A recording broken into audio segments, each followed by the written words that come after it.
Hello,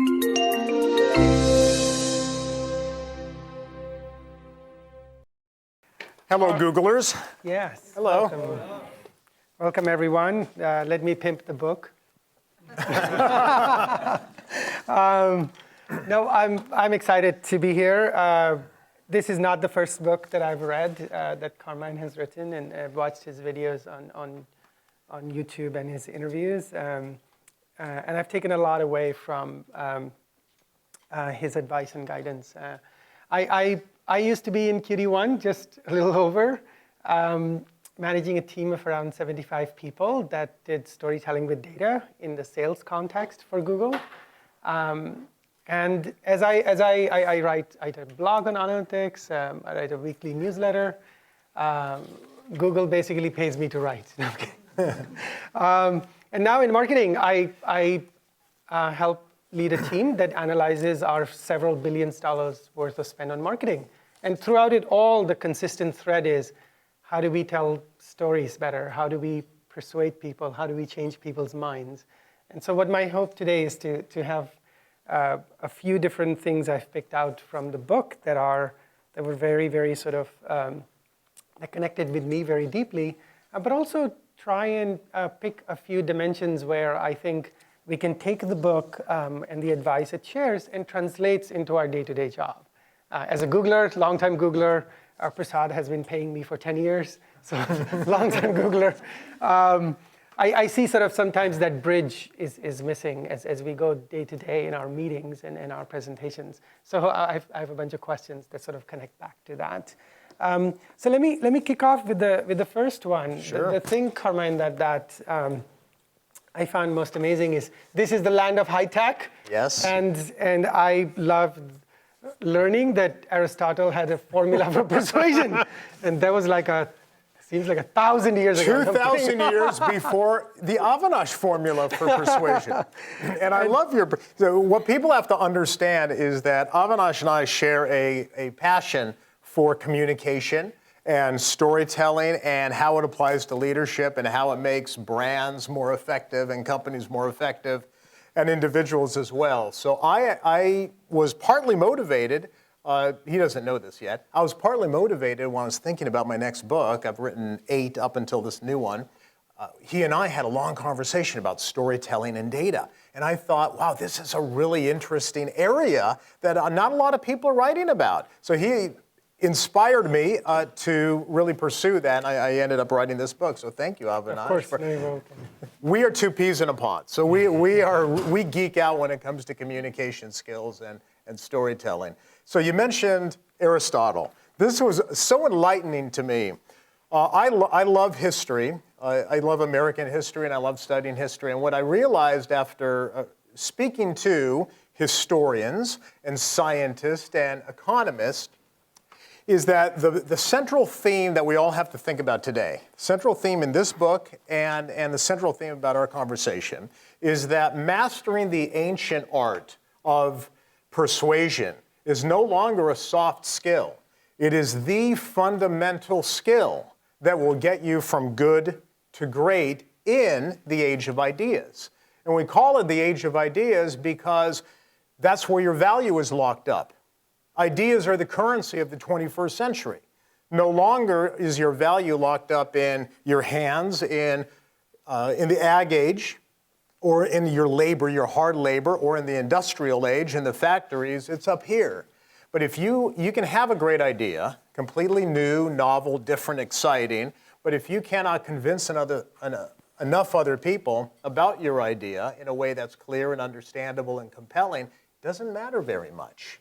And what Avinash was speaking to about starting this book with Aristotle is the best part about all of this, we already know how to do it. We already know how to do it. We sort of lose it when we get into the whole PowerPoint culture that we're living in, but we know how to do this. Aristotle, 2,000 years ago, gave us the formula for how to persuade, for how to change hearts and minds.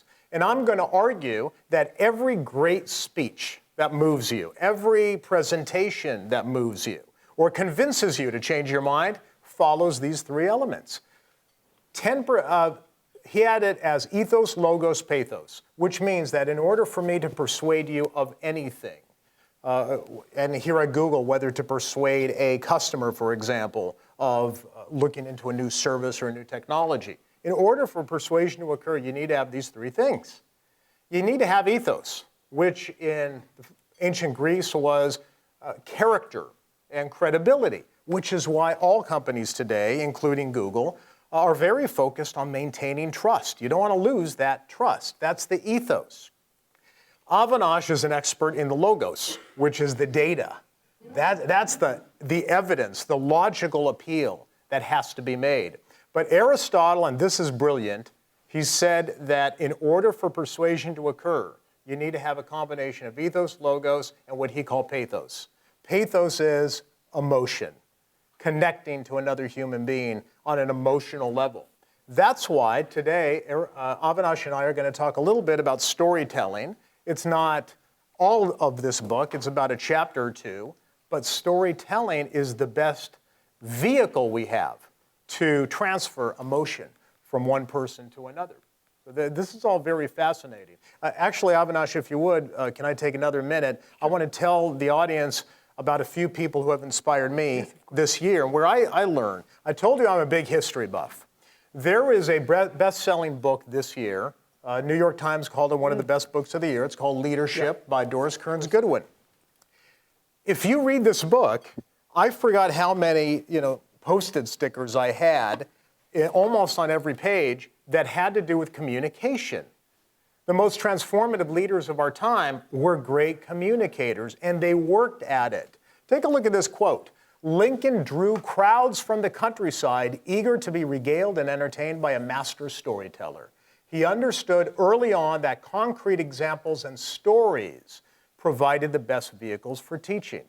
But he worked at, we would not have had the Emancipation Proclamation at that time if he had not built himself into a magnificent communicator through the language of story. He worked at it. Abraham Lincoln worked at it throughout his entire career. He was a voracious learner and wanted to self-improve. Not too long ago, a few months ago, some of you are going to recognize this man. John Hennessy is the chairman of the board of Alphabet. He and I met at his Stanford office. Mr. Hennessy was the former Stanford president for 16 years, and he had just won the Turing Award, which I believe is like the Nobel Prize of computer science. Here's what he told me. When you move from the field in which you built your career and step into leadership, your technical talent becomes less important, and the ability to tell appropriate, compelling, and inspiring stories is essential. So with your permission, I'm going to run just a 1-minute excerpt from a very long conversation we had. Listen to the power of storytelling in any organization and in any level of your career. If you were speaking to the students at Stanford today, what would you tell them about the role storytelling will play in their success, in their careers, whether they are starting a company, whether they're going into academia? What's the role of storytelling in their lives? Well, I think in all these settings, it provides an important tool. You're an entrepreneur starting a new company. You don't have a product yet. You have a vision of what you might be able to build, how you might be able to change the world. That's what you take to a group of investors and even often to your first customers because you don't yet have a product. If you're a leader of an organization and you're trying to take that organization to a new level, take them in a different direction, you need a story that can weave where you want to go and where you want to take them. So I would try to tell the students this is going to be an important skill. Together with your public speaking skills, it will really impact your ability to get things done in the world. I love that. It will really impact your ability to get things done in the world. And Avinash told me when I met him a few months back, the scale and the scope of what we're doing here at Google is so large, sometimes it's best told through stories. 2 weeks ago, I spent some time with former Cisco CEO John Chambers at his house. We were talking about his book, Connecting the Dots. He said communication skills are more important today than they were 20 years ago. We'll talk about that. And then earlier this year, boy, I'm name dropping here. Sorry about that, guys. But earlier this year, I talked to Richard Branson, who also is a fanatic about storytelling and entrepreneurship and the intersection of those two. And I learned a lot from this guy, who you might recognize, a man named Avinash Kaushik, who told me storytelling is a powerful way to get our clients to think differently. And when I heard that, I said, wow, that's the tool. That is the secret. I had been thinking about storytelling for a long time, wasn't sure what to do with it. When Avinash told me that, it's like, it all came together. It all came together.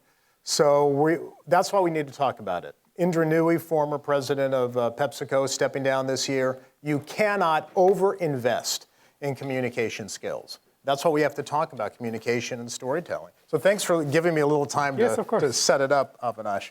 Yeah, no, I appreciate that. And I've always sort of shared with my team that no matter what meeting you're in the business of trying to sell an idea, try and persuade somebody to change their mind to do something differently, or have a more rounded opinion about something. So I was wondering but most of us are not standing on stage and giving a talk or presenting to the board of directors. We're in meetings where we're sitting around a table trying to persuade a group of our colleagues, or shooting off a fiery email and trying to persuade somebody. So I wonder, within the constraints of spreadsheets and email and the way that we communicate, how can we use persuasion, if you had any tips for my fellow Googlers? Well, Avinash, remember, what is persuasion? Persuasion is a combination of ideas and words to change hearts and minds. That's the technical definition of persuasion. So I'm persuading all the time. I have to persuade a publisher to take a chance on a book. Every time you send out an email, you're trying to persuade somebody to take your side or to look into something or to take action. So we are persuaders constantly. One of my favorite authors, Dan Pink, who I also talked to last year, he has a great line. He said, like it or not, we're all in sales now. It doesn't matter what your titles are, because you're always in sales. And if you're looking to advance your career, you have to have a combination of that ethos, right? You got to have your resume and your credentials and everything you've accomplished. You also have to have logic. You have to make a logical appeal for someone elevating you into another position, and you have to touch them in a way that connects with them emotionally. So everything we talk about applies to their day-to-day.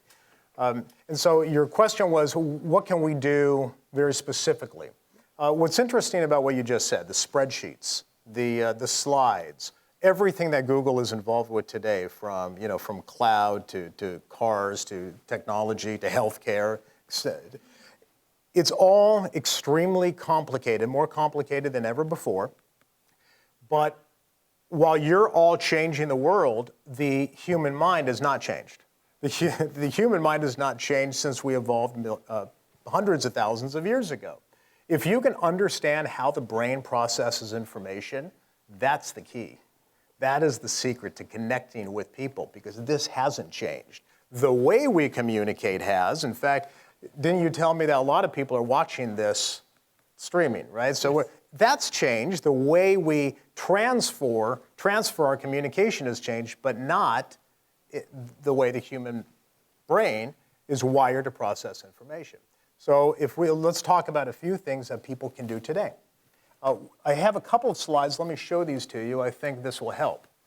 One of the most powerful techniques, and I think this coordinates or is consistent with something that you teach your team as well, Avinash. I like to start with the big picture. Think about your next presentation, your next email, your next conversation.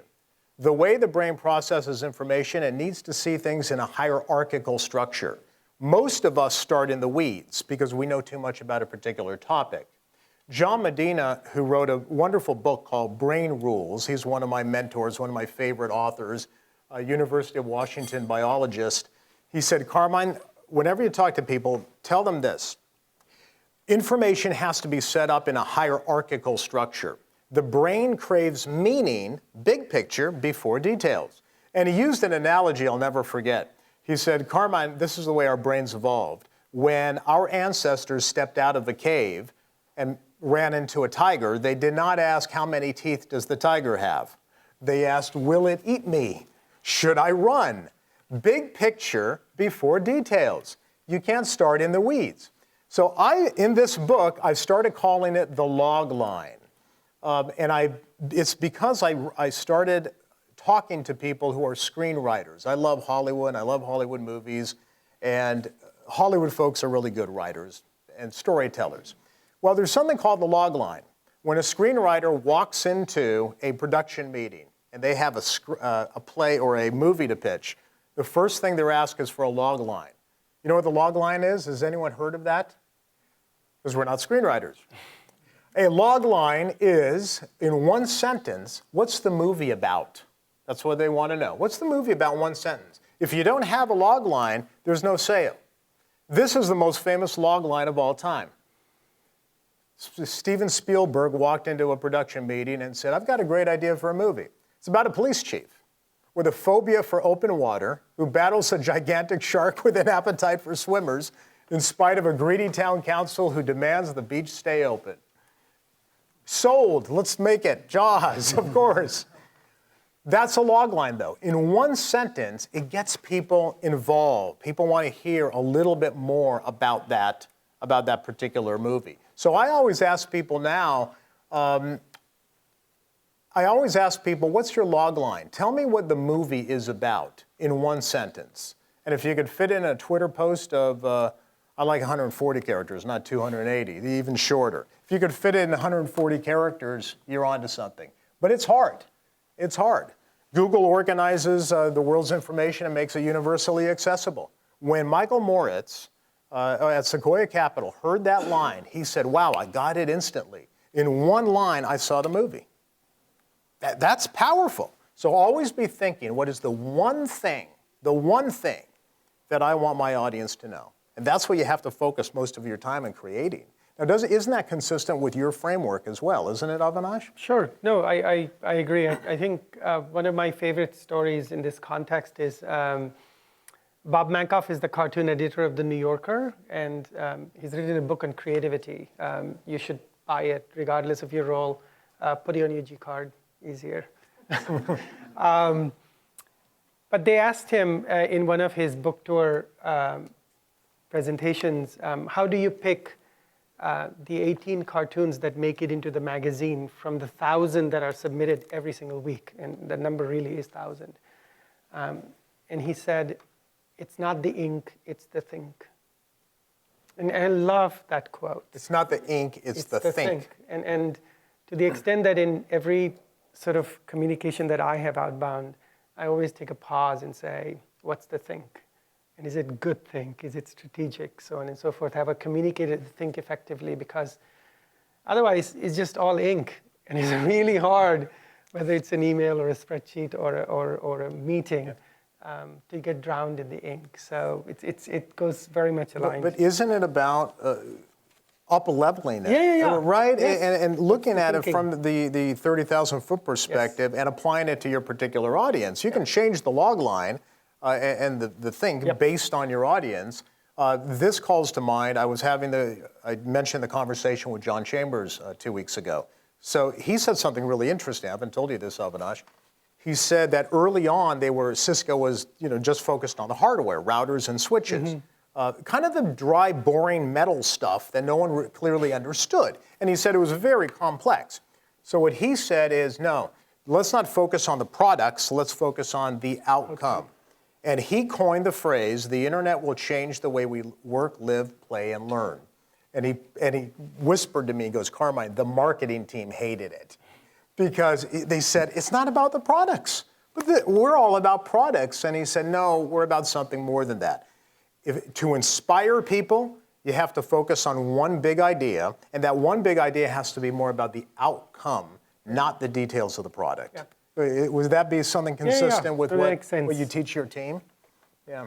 One of the other things, I believe in a lot of controversial things, so I'm just going to run them by now. But one of the things that I have noticed in our context, of course, a lot of stories get told with slides or PowerPoint or Keynote. Right.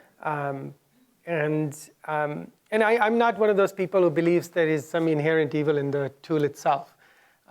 One of my most viral tweets is, PowerPoint does not suck, you do. Right? Because it doesn't, it's just immediate, I right? love that quote. That was one of my favorite quotes of all time, and I think I used it for another book that I had read, a previous book. I love it.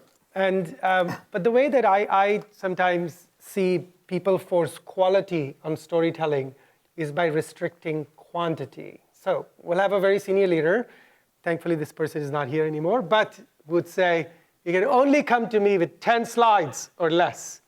And of course, what I would tend to notice is my Google colleague would, of course, make a great story. It would be a 60 slides like, oh, we're going to see person X. Can only take 10, so they would delete 20 slides, but then take the other 40 and put them on 10. Quantity wins. It's bad behavior. Or some people say, don't send me an email unless it's 5 sentences. And I think it's massively short-sighted. Because not everything can be Foxified, like Fox News. Make a little blurb out of it. So I think both of these quantity rules fail to improve quality. And I was just wondering, what have you seen in your experience? Or God forbid, you have a 10-slide rule. No, I don't. No. I don't. And every time I give presentations at conferences, people will always ask me for slides. Or they will say, they'll look at a deck that I have that might be 140 slides, and they'll say, oh, that's way too many. So no, you don't understand. They're images that complement the conversation. So to me, there's no rule necessarily on the number of slides. But I do have some rules. There are absolutely some rules. Is we need to be very careful about the amount of content that we do put on our slides. Because once again, the brain cannot multitask as well as you think it can. So if I'm speaking to you and I'm saying something very deep and important, and it's very dense, and you're looking at a slide that has 100 words on it, you can't do both. So I like to have that balance, that combination. If you want me to look at a slide and focus on a slide and a number on a slide, great. We'll focus on the slide. If you want to listen to me, then that slide should just be a complement to what I'm saying or to the content. So that's a little different. But again, it doesn't break down into 10 slides necessarily. It's the number of slides that you need to tell the story. And sometimes you don't even need slides, right? It depends. Yeah. I wrote a book on the TED Talks. There are a number of TED Talks that for 18 or 20 minutes will keep you riveted with no slides at all. Mm-hmm. And yet they're the most interesting conversations I've ever heard. So again, it's that using the tools that apply to that particular situation. And sometimes you don't go off digital. Yeah. I teach at Harvard twice a year now, which is a great opportunity. I told you I'm a history buff, so I get to go to Boston and learn all about Harvard and all that. So I teach twice a year. These are executive education. So everyone's already got about 20 years of experience in completely different industries. And one guy was talking about Bitcoin, and it was really, it was very complicated. And so I asked him, oh yeah, we came up with this was it. We came up with an idea. There was a classroom at Harvard, in Harvard Law, the brand new classrooms, $25 million building, they have chalkboards.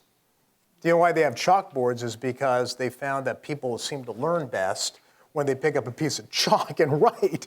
So I said, if we're going to talk about something that complicated, why don't we go retro? Go retro. And then your next presentation, instead of putting up a PowerPoint slide, go to the chalkboard and see what happens. And it totally changed the way he was approaching that particular topic, which is extraordinarily complex. But again, all of this gets down to creativity. Good communication is hard. Being an effective communicator takes creativity. You have to think through these things. You have to think through the narrative that you want to tell. How am I going to tell it? What are the words I'm going to use? Avinash and I have talked about different audiences, right? So there's an audience that's more tactical versus an audience that's more higher level, that might be more strategic. The data I use and the way I present that data has to be different based on the audience that I'm facing. So some of this is hard work. That's why you see so many bad PowerPoints or slides. So any slide, whether it's Google Slides or PowerPoints or Apple Keynote, I've seen great ones, and I've seen really bad ones. And the bad ones are kind of lazy because we just put a bunch of information. There's no hierarchical structure like John Medina talked about. There's no story, there's no narrative, there's no theme, there's no log line. It's just information.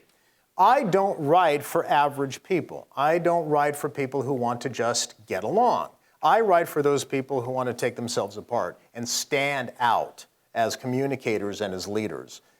It does take a little extra work. It does, yeah. You've studied it for years. Yes. For our team, I just had created a rule that limit the number of stories, not the slides. So we would go in and say, if you have an hour, at most you can tell 3 stories. If you want to actually influence and persuade somebody, if you have an hour and a half, tell 4 stories. If you have 6 hours, tell 4 stories, because humans are exhausted after a little while. But I found in my experience that drove very good behavior. People automatically figured out what their own speaking style is, or presenting or whiteboarding style is. And so you limited them to 3. You limited them to 3 stories. Yeah, tell 3 stories, however your style is. Why 3? We did a lot of research around how many ideas people can absorb. And one of the most key influences on me, I have to admit, was rather boring. I'm a huge fan of This American Life. Okay. I would marry Ira Glass. I'm married already, but anyway. I think they've done a really good job of figuring out, story in 3 acts. And Ira says that if you listen to the first 5 minutes of This American Life, it's an hour-long radio-based program. Radio people used to have in the past. I think you kids call it podcast. But if you listen to the first 5 minutes, their retention rate is 95% all the way through 60 minutes, which is incredible. And so that was a big influence on us. And we found that it actually transformed. We just took away the limitation on quantity of slides or number of lines in an email. We said, well, you have this much time inside it. You can tell these many stories effectively. And that ended up sort of allowing each person to flower on their own. I present an hour, I'll have 100 slides. Sorry, what's your name? Elise likes to present 12 slides in an hour. And that's okay, that's her style. But both of us can actually tell 3 stories by adapting to our individual style. And that I think comes through quite a lot in 5 Stars, where you emphasize reflecting on ourselves and sort of how we are most comfortable, and then kind of take that to 5 Stars. Can I riff off your rule of 3? Sure. By the way? Okay, so that's another perfect example of how technology has changed, the way we communicate has changed, but the human mind has not. The human mind has a capacity for about 3 ideas in short-term or working memory. This goes back to a man named Aristotle, who said that stories should be broken up into 3 parts, a beginning, middle, and an end. And they should be as brief as possible to get your point across. So even 2,000 years ago, he was talking about breaking things up into 3. So in 1776, John Adams was going to write the Declaration to break away from England. And his committee came to him and said, John, you have the most ethos out of anybody. We want you to do it. He said, no, I'm not going to write it. We're going to take this guy named Thomas Jefferson. He's a much better writer than I. He can combine arguments for why we should break away along with the pathos, with the emotion. So Thomas Jefferson gave us 3 unalienable rights to life, liberty, and the pursuit of happiness. He did not give us 18. Because the Declaration was meant to be read at street corners and taverns. Most people didn't read at that time. So the Declaration, go back and read it, was written for the ear. Everything is broken up into 3s. I didn't know that until a few years ago when I read an entire book just on the Declaration. But it's interesting, this whole idea of 3. I love what you just said. If you have 1 hour in front of a customer, Give them 3 stories or 3 ideas, or focus on 3 features of a product that apply to them. Once you start giving them 18, they forget the whole thing. Yeah. That's not new, though. Yeah. It's not new. We just don't apply it to our business world. It's something that's ingrained in us and something that is ancient. Why do we forget it? Why do we forget these things when you and I have talked about this. Why do we forget these basic rules of communication when we get into a business situation and we have a slideshow? I think there's a very good, there's an incentive the ink tends to seem to sort of win at least certain kinds of executives, and certain cultures end up with incentives that are based on the ink. And you must be fabulous because you have 48 slides. Anyway, different topic. One of the ones, there are frameworks you speak about in the book that I absolutely love. And one of the things that I've said that I tend to think as we look at stories in a business context, I just think of 4 important pieces. The first one is the problem. Explain to people what the problem is. Because I think we almost always overestimate an audience's understanding of the problem. Whether the audience is 3 people in our team or 1,000 people you're speaking on at I/O, 100,000 at I/O. I think most people because you're so close to work, you're so close to Google Geist that you are like immersed in problems. But I'm sitting there in TGIF, I'm so far away that actually I don't understand the problem. So the first one is explain the problem. The second one is put it inside a framework.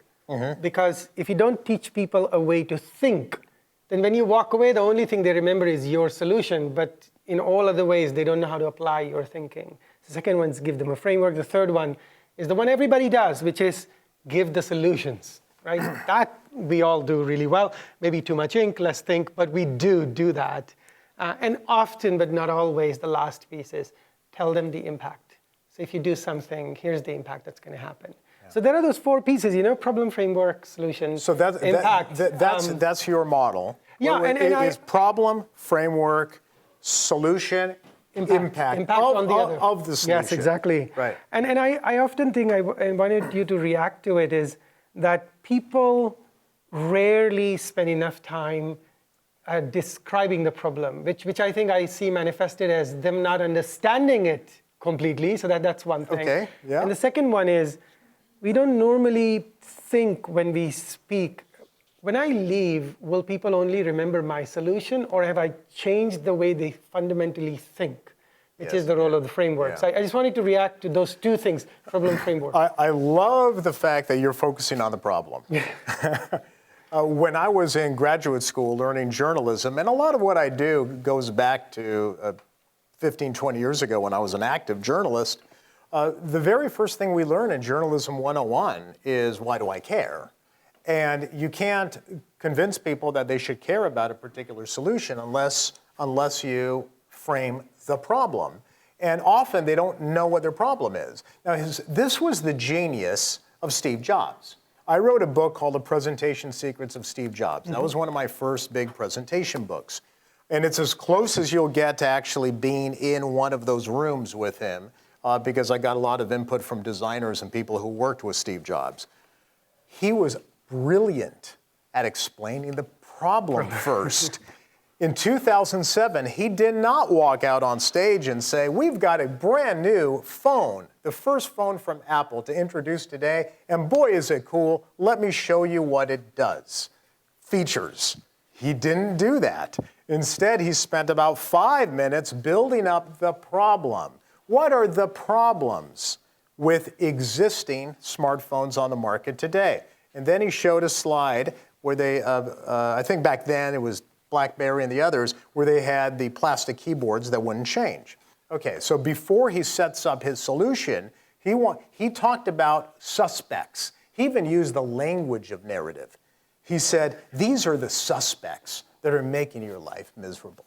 By the end of that part, you're thinking, he's right. I have a problem, and I didn't even know I had a problem. What's your solution? Brilliant at that. He did that with the first iPod in 2001. Had to do that with the iPad in 2010. Because most people at the time said, why do we need a middle device? But I've got a smartphone, I've got a laptop. Why do I need a middle device? He didn't just come out with the iPad. He spent 5 or 10 minutes building up the problem. His genius, of course, was he could convince you had a problem you didn't know you had. That's genius. That takes a whole nother level of communication. And what I've learned since he passed away from people who have known him, including John Scully, who I had a long conversation with, he worked at it. Steve Jobs worked at communication for many, many years to get to be a more compelling storyteller and presenter. So all of what we're talking about takes work. You have to dedicate yourself to being an extraordinary speaker and communicator. So let's talk about the problem, though, because Avinash is absolutely right. Nobody talks about the problem. They are so in love with their solution. But once you get people nodding in agreement, yes, I have that problem. They know me, then the solution makes a lot more sense. I want to show you something, if you can see the screen here. Mm-hmm. This is the 3-act story structure. Every great movie, every great book throughout all of history has to fall within a 3-act structure. If it wasn't for this 3-act structure, you never would have had Star Wars, because George Lucas was stuck. He was writing a script for this space odyssey type of movie, and he didn't know where to go with it because it was kind of dry. And then he was introduced to Joseph Campbell and The Power of Myth. And he goes, oh, this is great. This is actually a mythology story. And he completely changed. And then we had Star Wars. But Star Wars was based on the formula that all great stories have to follow. I guess they don't have to, but they won't be commercially successful. So this, too, is a Hollywood technique. So all great Hollywood movies have to follow this structure. What Hollywood movies have we seen recently? Anybody? What's a theatrical release movie that you've seen recently, maybe over the holiday season? The Favorite.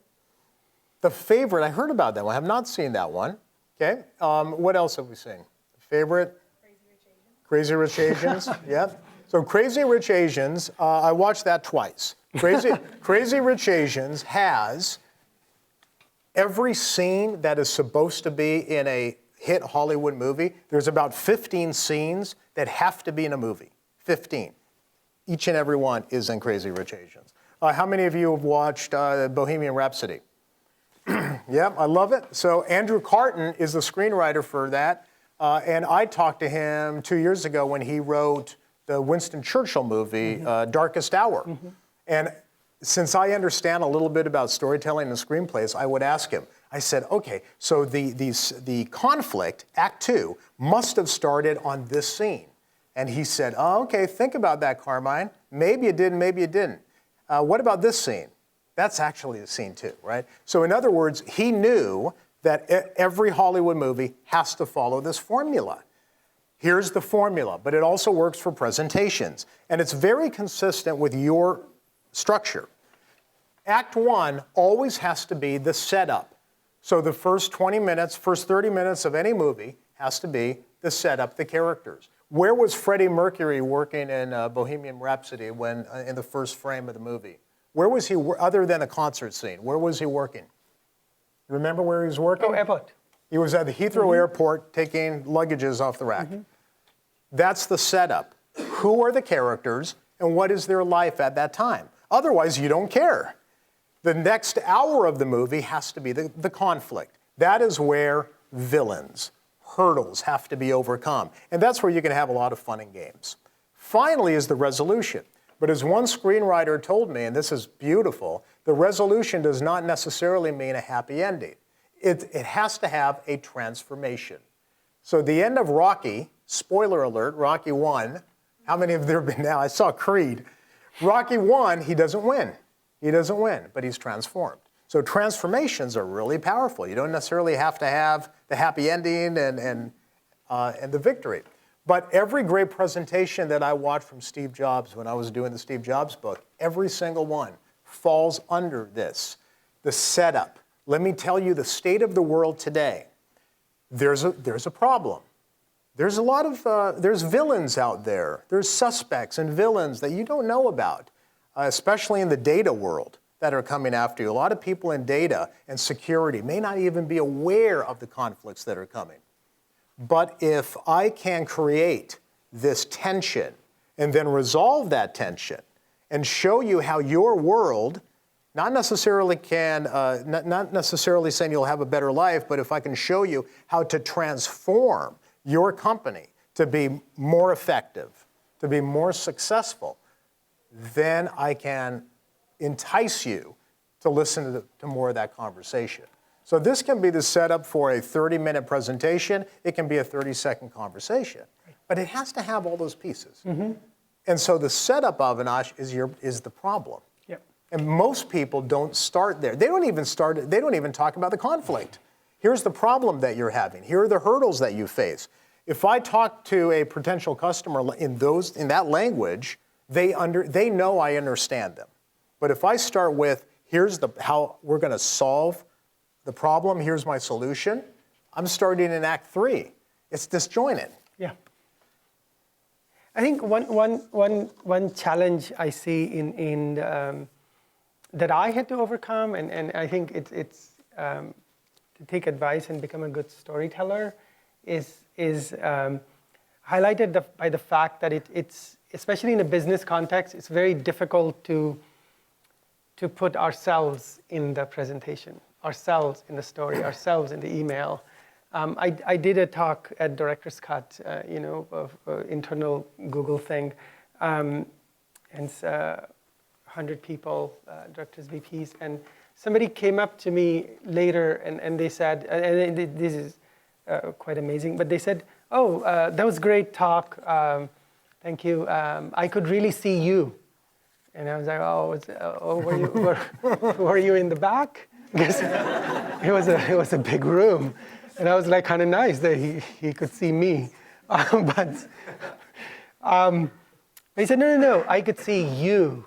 And before you, the speakers, I couldn't see them, but I could see what you stand for, and you jumped up on the sofa, which I did. But they said that that's the thing that connected with them, and that's the thing that had a very big impact on them. And honestly, I don't think I've had a better compliment after any talk. But I do think that's very important. Is people should be able to see Elise and Jamie and what makes you you, and the magic that is you. So I believe that's super, super important. And so I curse, I stand up, I jump. Whatever makes me happy, right? Telling that story. I am a font Nazi. And nobody cares, right? But my font, Euroflorence, is mine, right? And I love it. Like the fact that it's there, I love the fact that it's there, even though none of you probably care about it, but it makes me happy. And so because I believe in this so much, I want to encourage every one of my colleagues to put themselves in the presentation. Very few people do that. Yeah, very few people do that. Give tips on how can somebody in a business setting, whether they're talking to 100 people or on a whiteboard, how can they put themselves? How far should they go? Okay. Because mercifully, we are not IBM. Yeah. Clearly, I'm not dressed for IBM. But we can. I think Google has an amazing culture, and yet I think people don't put enough of themselves. The different types of stories that people can use are case studies, so that's easy. We have 1 million of those. We could tell stories about the brand. Very few people tell personal stories and insert themselves and their personality into stories and into presentations. And yet that is the most memorable. That's what people remember the most. It takes a little courage to do that. It takes a little courage, but at the same time, it is a way of emotional contagion, really transferring your emotion to another person. When people get to a certain level of leadership, I've noticed they're more open about talking about certain things that you wouldn't expect them to. John Chambers was very open to talking about dyslexia and overcoming adversity, and how dyslexia, at first, he thought it was a weakness, and he realized, oh, wait a minute, it's my strength, it's an asset. And so he was very open about talking about this. When I spoke to Richard Branson, he told me about all his failures, all the failures he had as an entrepreneur. And he's very open about that. And finally I asked him, I said, why are you always talking about your failures? Don't you want to talk about your successes? And he gave me a great quote, Avinash, you'll love this. He said, Well, if your life is one long success story, it's kind of boring. So the point is to inject, you don't have to reveal all the skeletons in your closet, but yeah, show some personality. I learned a lot about this from this man. His name is Brian Stevenson. Mm-hmm. Brian Stevenson, for those of you who watch TED Talks, Brian Stevenson's claim to fame on the TED stage is that he gave a TED Talk that received TED's longest standing ovation in TED's 30-year history. I spoke to him shortly after his TED Talk. He is a human rights attorney.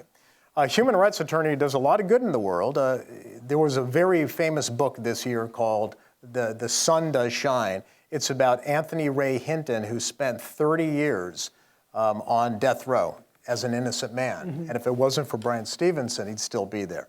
So Brian Stevenson spent 15 years trying to free him. Stevenson is an extraordinary communicator. He tells personal stories in every presentation.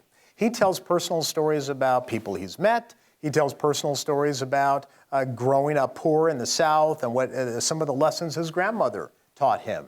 And I asked him, why do you tell so many stories about your grandmother? Because I looked him up on Google and I saw all these videos. And he always tells a story about his grandmother. He tells the same stories. I said, why do you always tell the story about your grandmother? He said, oh, because everybody has a grandmother. It's an instant connection. It connects me with people and it brings down barriers. You have to find those personal stories that people will connect with. And he told me, Brian Stevenson, Carmine, narrative and story is hugely effective in persuasion. And he should know. He has won cases before the U.S. Supreme Court. But again, he's thinking through, how am I going to connect with people? And the best way to connect with people is what Avinash just said, is showing your light and showing your personality. That's great. Any questions? Yes. Anything at all? Yes, sir. Jamie's going to kindly bring you a microphone. Thank you for being here. I'll give you the big picture first. Okay. Give me the log line. Is it possible to create a context where people are more receptive to good storytelling? And here's the question. We live in a distracted world, and sadly, I'm pretty sure you all have been in meetings at Google where kind of you think half of the people might be on their emails and they're not really paying attention. So if I'm the person storytelling in that meeting, do I just suck, and should I ramp up my storytelling and they're magically close their laptops and be enchanted?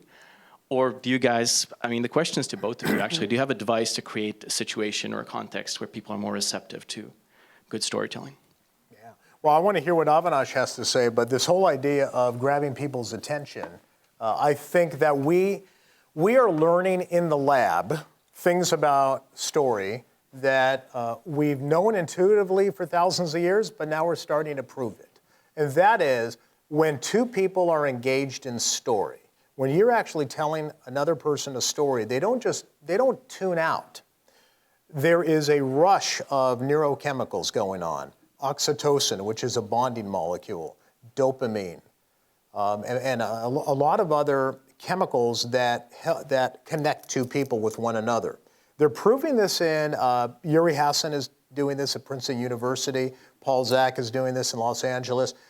There are a number of studies out there which reinforce that people pay attention in a presentation when they hear the story.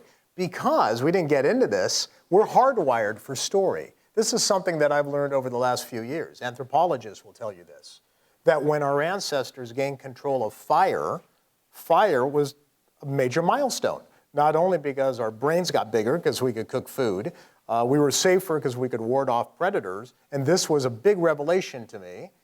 Polly Weissner at the University of Utah talks about this, that we told each other stories. And stories ignited our imagination and inspired people. And that's how we became explorers, because we wanted to take those adventures too. Yeah.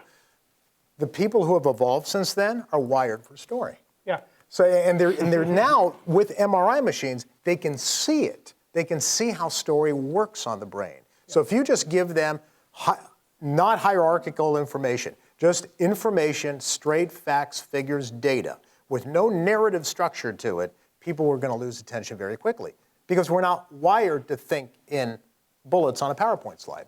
Yeah, I'll give you two mundane tips. This is the big thing, right? The first one is people are inherently selfish in some way. And so you have to, at the very outset, tell them what is in it for them.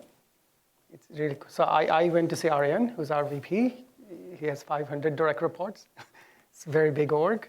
He has a lot of pressure. And so I opened the meeting with him just last Friday and I said, Aryan, I'm going to tell you 3 things that you're going to be able to quote to Lorraine. Lorraine's our CMO. He's all leaned in.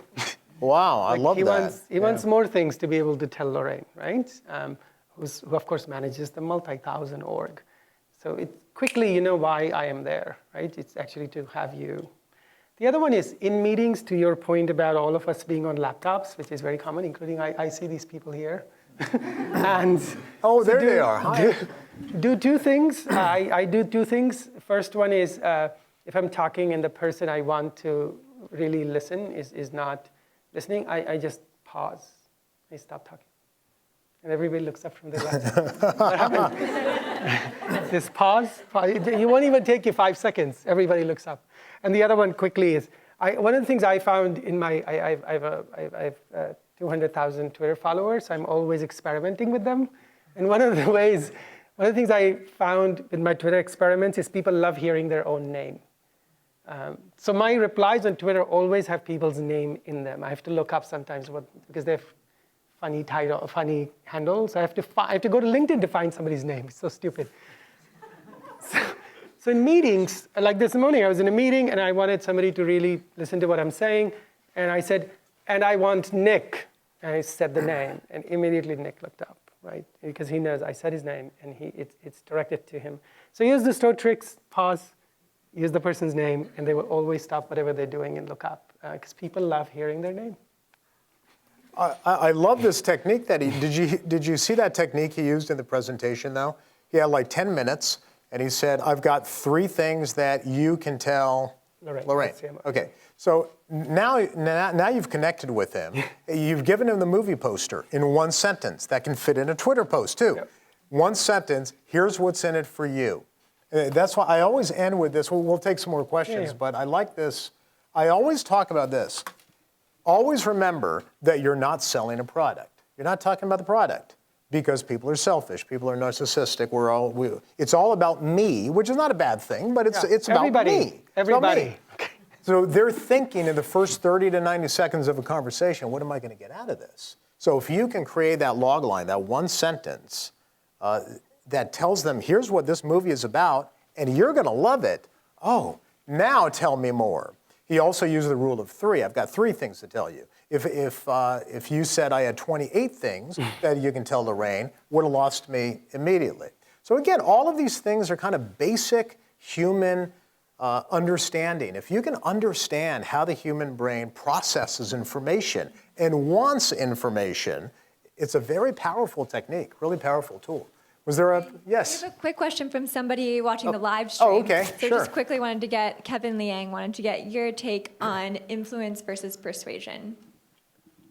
Influence versus persuasion. Well, influence takes into account inspiration too, I think. Persuasion, persuasion, technical definition is I'm going to convince you. I'm going to convince you to take an action. And so persuasion is what we're talking about. But if you really dig deep into it, the great persuaders are people who can influence and inspire. And inspiration is an even deeper topic because to inspire means you have created an enthusiasm within me. I want to follow you. I want to follow you because I have such a good feeling about you. Mm-hmm. I want to be a part of his team. That's taking it 1 step deeper. So we have to start with persuasion, the kind of the basic building blocks of persuasion.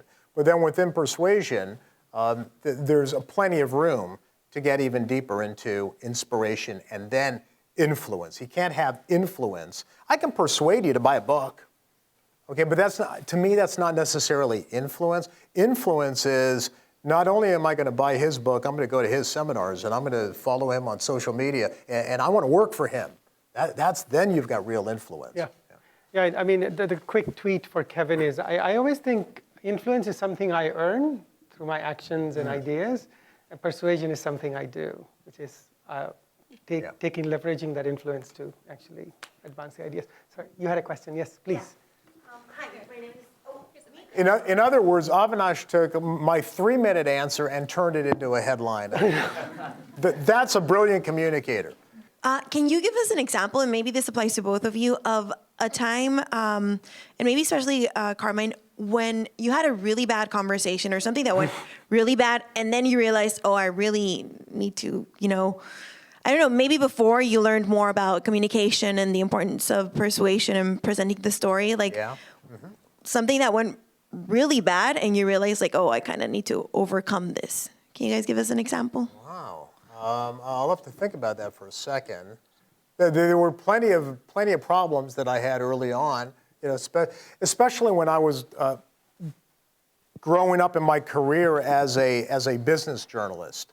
I was a very good journalist, but I was very fact and data driven, and I didn't understand the connection of emotion. And so today I read the Wall Street Journal cover to cover, and I read a lot of economics, and they're talking about so many big, complex issues of our time, and I get frustrated because I understand what they're trying to say, but I don't think a lot of people understand it because it's just all facts and data-driven and really, really dry. So this whole thing about learning how to connect with people emotionally has been a real journey for me because I was econ, political science major. Then I went into business news, and everything was very, very fact-driven, very evidence-based, which is fine for news. It kind of should be fact-based. But there was very little room for emotion. And now I'm starting to look at much bigger topics. Economics. How do you convince people of climate change? How do you convince people to take action on climate change? That's a major challenge because it's so complicated. And yet the people who are working at convincing people to take action are the ones that are all about data and numbers. That doesn't necessarily connect with people if you don't understand that we make decisions based on our emotions. How do you convince people to take a vaccine? How do you convince people to get a flu shot? These are some of the things that I'm talking to different entities about because these are major communication challenges today. But yeah, I had to go through that process where I think I didn't understand the role that emotion plays in everything we do and every decision we make.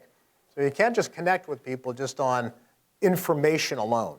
And that's why we're here, because Google has the best information. But in order to get people to act on that information, it has to be packaged in a way that connects with people. Yeah. I mean, look, we're all going to screw up. I do it on a daily basis. And the thing to ensure is it doesn't paralyze you. That's the reason I think you don't see people in their stories, is because they're afraid. If you make a mistake or you discern you made a mistake, there's only one solution. Apologize and over-index the reply. So say, I'm sorry, right? I messed this up or that up. And whatever you were going to do, so let's just do a lot more. And they realize, not only are you apologizing for making a boo-boo, shall we say, but you're there to fix it, and you'll do a lot more.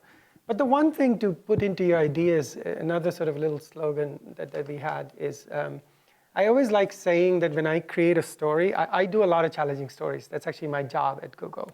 My stories are there to challenge you in a very deep, fundamental way. So I have to worry a lot more about screwing up. So my little slogan is, tough on ideas, soft on people. So as long as your story has that, it's depersonalized, it's tough on a particular idea or a particular thing, then, and you say that, look, we're going to be tough on ideas, soft on people, then I think I screw up a lot less, because you create this context within which we can operate. It's about the idea. It's about this new thing, or it's about this current thing that's not going well. Tough on ideas, soft on people. It works out well. First off, thank you for being here. Really like that structure. Actually use that in my kind of LinkedIn content. Oh, good. So that's really Great. awesome. So I was going to ask you, I want to actually write a book one day. So I was going to ask you, what inspired you to write your books, and what advice would you have in regards to writing your own book? Well, right now you've got a great opportunity with LinkedIn, with writing on LinkedIn, writing articles, and writing on blogs. So I started with writing for businessweek.com. I still write for Inc. I still write for Forbes. I write for different platforms because I love sharing ideas. I'm a little ADD. Actually, I'm diagnosed ADHD, so that's nothing to be afraid of. So I've got ADD, so I've got like a million ideas, and I always wanted, even from college days, I always wanted to share those ideas. It wasn't enough for me to learn something from someone like Avinash. I got to share it. So I had to share it with somebody else. So I started writing, but mostly for all of these platforms. And then you begin to see what type of writing resonates with a particular audience. What does this audience want? What can I teach them that nobody else can teach them based on my unique experience or background? So from there, I wrote a piece on how to give a presentation like Steve Jobs. And that blew up, and a lot of people love that. And I realized, oh, okay, well, maybe I'll look at this one person and use that as a presentation book. And that became a popular book around the world. But it all starts from starting to write and write more and getting that response from people to see what resonates and what people want. But there has to be the passion of, I love ideas, I love learning, and I want to share it with everybody else. So I had that passion. If you don't have that passion for ideas and sharing ideas and teaching people, then books are really hard.